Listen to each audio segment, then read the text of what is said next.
What is up, everybody? Welcome back to the crew 2, and well, as you all know, the Elite Bundle 12 did release on the game, giving us the Lamborghini Countach, which is the old one and the new one. Personally, I would say the old Countach is probably one of my favorite cars of all time. Like, I absolutely love this thing, and after seeing one in person, I honestly could not believe how amazing this car actually looks. But nonetheless, guys, if you were wondering though, there is going to be some customization for the car as well. I was not really surprised about this because I had a feeling they'd probably add some type of customization to the vehicle. You can also change the color if you would like to pretty much any other official color and or many of the other colors that are available for many of the cars in the game. So for me, guys, I did end up going with red on my Lamborghini because I just drove this car on Need for Speed, which by the way, expect a lot more content on that game coming soon, but nonetheless, jumping into the visual parts here, so there's going to be three other hoods. Here's the second one, which will be carbon fiber. Then we'll have, what in the world is that? I'm actually really curious, by the way, guys, is this an actual thing you would need on your vehicle? Like, would a front end spoiler really do anything to your car? Let me know your thoughts and well, pretty much anything on that in the comments below because I have honestly never seen a car with this. I know some people have like strap spoilers to the front of their Civics and stuff, which that's a completely different topic. But moving over to the next thing is going to be a carbon fiber one, which honestly looks really weird on this car. Then moving over to the next thing is going to be the front bumpers for the Countach here. So not really digging that one all that much, but luckily some of the stuff isn't going to change all that much if you guys might have been wondering. I would say a little carbon fiber is probably not going to hurt anybody. Moving over to the next thing is more carbon fiber, and then we will have a wide body kit, which for the most part I do have to admit doesn't look all that bad on the Countach, but I think we can agree though the fitment on this doesn't look all that great though, but luckily it doesn't really look that bad either. Then we will also have the carbon fiber on the front of the vehicle, but moving over to the next thing is the rims here. So for the Lamborghini guys, there will be two different rims you can choose from. There'll be the regular ones here, which most likely for me, I'll probably end up leaving this on the car. But the other ones is going to be the gold, which for some odd, oh my, look at that with red though. Okay, I've actually changed my mind. And then you can also do all the other rims in the game, which I think everyone agrees with are going to be very ugly. And not only that, you also cannot paint the rims. My goodness, can we please do that? But moving over to the next thing is going to be the caliper colors, which for me, I'll probably just leave black in there because you probably can't see the color. Can you actually see them? Okay, you kind of can, so let's add that to red then. And then moving over to the side mirrors here, I would say the painted black mirrors on this car look really good. But if you guys want, you can also paint match the mirrors if you would like to. But moving over to the rear fenders now, so it looks like there is no skirts for this car, which I would say is most likely going to make sense. But moving over to the next rear fender is going to be some carbon fiber. And then we will also have a wide body kit, which I'm not going to lie, I'm not really digging that all that much. I think it's a little oversized on the back of the vehicle. It also makes this car insanely thick as well, which I'm not really digging the side of the vehicle with this. But moving over to the rear wings, aka the spoilers now. Now you guys know I will have to add the wing to the back of the Countach here because I do believe the Countach does normally have a wing on it. I'm sure you could probably get one without it if you would like to and or if you can actually find one of these cars. There's also going to be a carbon fiber version of it as well, which doesn't look all that bad. Then moving over to the rear bumpers here. Now I did actually take a look at some of these and yeah, some of these do look pretty cool guys, but wait till you see the ones at the end here. They went crazy with this with a twin turbo on the back of the Countach. Now, I'm sure a lot of people do know the joke, never mess with a Lamborghini without the rear bumper. I think the joke is now going to be don't mess with the Countach with the turbo sticking out of the back. My goodness, like, I'm not going to lie, I'm actually going to add this to the vehicle because I think that looks pretty sick. One unfortunate thing though is it's probably not going to make a difference in sound. I think that would be pretty sweet to be able to hear like a turbo blow off on this car and actually be able to customize that. But then again, this is not Need for Speed, but let's move over to the next thing is going to be the interior. And for this, I'm probably going to leave this stock, but if you guys did want to change it, so here's red. Go all the way over to the right. Kind of like the stitching, make the interior nicer. And that is pretty much going to be it with the interior of the Countach.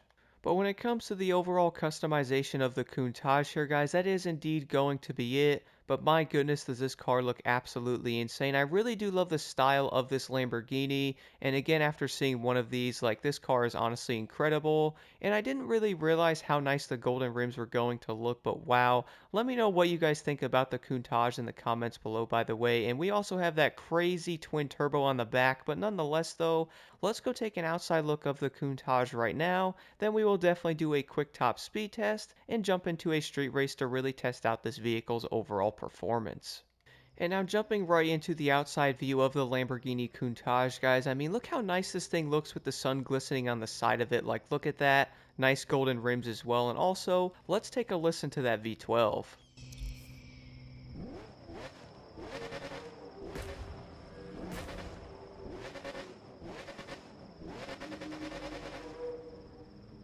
I really do feel like some of the cars made back in the day are most likely going to be like masterpieces even to this day, because look how incredible this car looks. Like, my goodness, I feel like you could not break your neck seeing this thing drive by. But jumping into the interior here, I think the interior in the Lamborghini Countach is actually really nice. Now, obviously, guys, this car is going to be from the 80s, so we're not going to have a huge tablet in the middle of the car there, which, if I had to guess, I would say most people are most likely going to like the actual knobs in the vehicle and like the overall feeling of the car actually driving instead of having like a huge tablet in the middle. I feel like every car manufacturer is doing that now, so some of the ones who actually have knobs, I'm really glad some manufacturers are indeed still giving us knobs, because I feel like going through 3 different apps to lower my AC in my car is not going to be a fun time. But now, besides all that, let's go see what the top speed of the Lamborghini Countach actually is. I would say upon first impressions of this vehicle as well that the acceleration does seem to be pretty dang good, and from the intervals of shifting, I would say even in manual, with this being a 5-speed, the car actually does seem to be pretty dang nice as well. So let's get this thing into 5th gear. So one of my favorite things about the Countach, guys, is obviously the look of this car. Now, when it comes to performance in the street class, I have a feeling this car is not going to be all that great, as you guys would see right there. It was a little twitchy, and I will have to look at the settings on it, but I would say right now the settings are actually pretty good. And one of the craziest things is normally some of these cars are just not going to be all that great, which to a certain extent is going to be understandable. Like, I'm not expecting this Countach to do like 290 miles an hour like the new VR4 that came out, but let's get over this hill and see what the Lamborghini can actually get to. So let's do that now. So hitting the nitrous, guys, 257 miles an hour, 258 there. So the Lamborghini Countach is definitely going to be up there for the fastest street cars in the game. Normally, like the Lamborghini Superleggera and or like the Porsche GT, those cars do about 260. Well, the Porsche GT does like 255 or so, and the Lamborghini Countach is going to do about 258. So this car is going to be right in line with some of the better street cars. So it looks like we might actually have a new competitor on the block, because I would say the Countach is going to be pretty dang good. I also did adjust the settings just a little bit a second ago to see if that is going to make a difference. I would say a lot of players are probably not going to be big fans of a car that's kind of squirrely and or very unstable. So now jumping right into a street race with the Lamborghini Countach, and for this car I did end up doing the Harlem Special, which, if you guys might have been wondering, is basically the exact same event as the regular one, except you don't have crazy AI trying to run you off the road. So overall first impressions of the Lamborghini here, I would say the car is going to be pretty dang good. Now, one thing I do have to admit though is I do feel like this car might be slightly unstable, which I would say is probably going to make sense considering what vehicle this actually is, and I wasn't expecting this car to like grip around a turn like a race car, but I also wasn't expecting it to be like insanely bad, which I'm not saying it is. I actually think the handling of the car is pretty good. I would say one thing I do recommend looking for though is probably going to be the way the car is indeed handling. So if you guys are kind of twitchy with the analog stick and or try to like yeet the car around certain turns, I have been noticing the Countach does not like doing that. I would say this car is probably going to be around the fact of, keeping me in a straight line and trying to keep the car around turns in a decent way. One thing I did notice though is I would say the overall traction of the Countach is actually pretty good. Even though this car might feel kind of like unstable sometimes, I actually find this thing to get around turns very easily.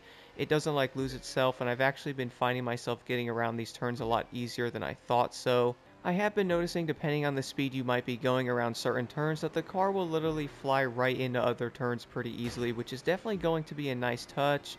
Not only that, we're also going to have some nice brakes on this vehicle as well. I would say if you guys are running manual though, do keep in mind this thing is indeed a 5-speed, and we know how some of the transmissions on the Crew 2 are, so do keep that in mind. I wouldn't say this car is bad in any way, and actually driving it a little bit, I would say the transmission is going to be very easy to get used to because I'm finding myself in third and fourth gear most of the time. You can downshift into like the second or something like that and not find yourself redlining or even losing a ton of speed in the process, because we can definitely say that's going to be an issue with some of the vehicles.